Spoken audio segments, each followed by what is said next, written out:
Bonjour et bienvenue dans votre vidéo pour mieux comprendre et utiliser les phénomènes idéomoteurs et les phénomènes idéosensoriels dans votre pratique de l'hypnose et de l'auto-hypnose.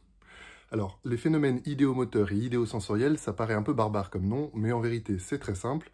C'est le fait que les idées qu'on a, qu'elles viennent de l'intérieur ou qu'elles nous viennent de l'extérieur, idéaux donc, vont provoquer des réactions, qu'elles soient motrices, c'est-à-dire le fait de penser à un mouvement va générer l'amorce du mouvement, ou alors des sensations ou des émotions idéosensorielles. Le fait de penser à quelque chose qui nous touche va générer des sensations et des émotions.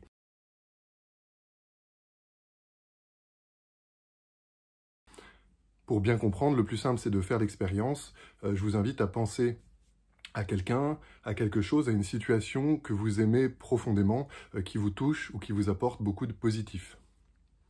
Et quand vous y pensez, vous allez noter que, a priori, ça modifie votre état interne. Vous allez ressentir des sensations souvent agréables, de chaleur, de douceur, de légèreté, d'expansion, et potentiellement, naturellement, des émotions.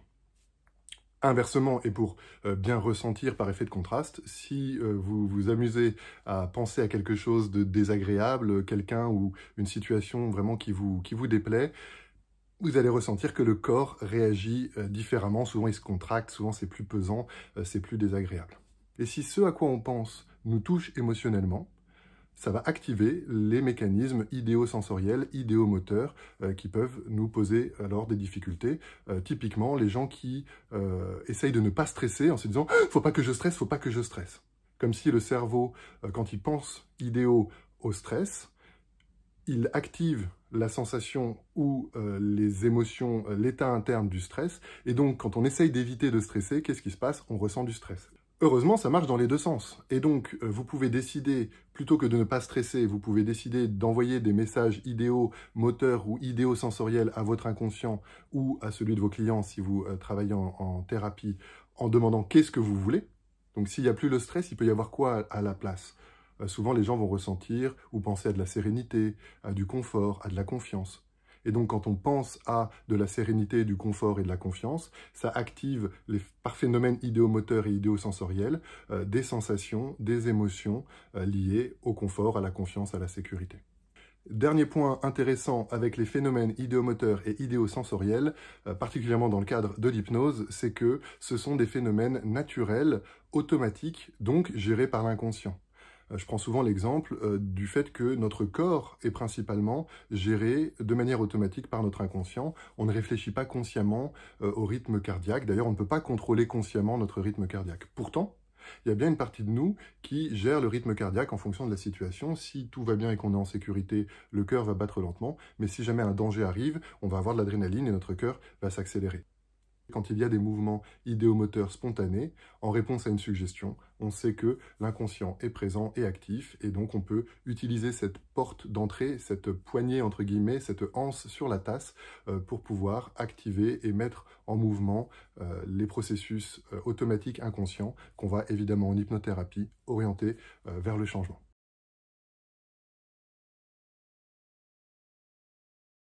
Comment utiliser les phénomènes idéomoteurs et idéosensoriels en séance? Évidemment, il y aurait une myriade d'utilisations. Je vous en propose une que j'utilise assez régulièrement. Je commence par faire une évocation, en rappelant que le corps fonctionne de manière volontiers automatique et inconsciente, avec un exemple concret. Je ne sais pas si vous avez remarqué, mais souvent quand on est d'accord, la tête fait des petits oui. Et à ce moment-là, c'est assez amusant puisque souvent les gens font ce petit oui. Évidemment, ça marche dans l'autre sens, c'est-à-dire que quand on n'est pas d'accord, la tête fait des petits non. Ce qui signifie et permet de faire vivre une expérience concrète à nos clients que, effectivement, l'inconscient est capable de faire bouger la tête et donc l'inconscient est capable de faire bouger le corps. Donc, si l'inconscient est capable de faire bouger la tête, on peut tout à fait installer les gens dans une position comme ceci, un peu comme si les mains tiendraient un ballon, puis proposer aux gens de se concentrer sur les sensations qu'ils peuvent avoir dans les mains.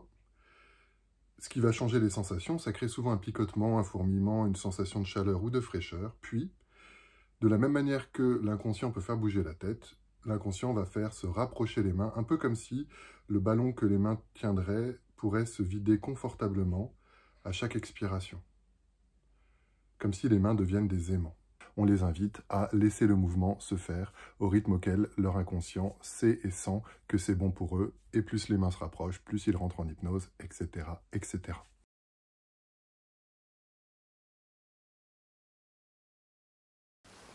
Pendant qu'elle continue de laisser la main devenir aussi légère avec toutes les images qui sont bonnes pour toi, de légèreté, de plume, de tout ce qu'on a dit, ou peut-être même sans images, juste des sensations.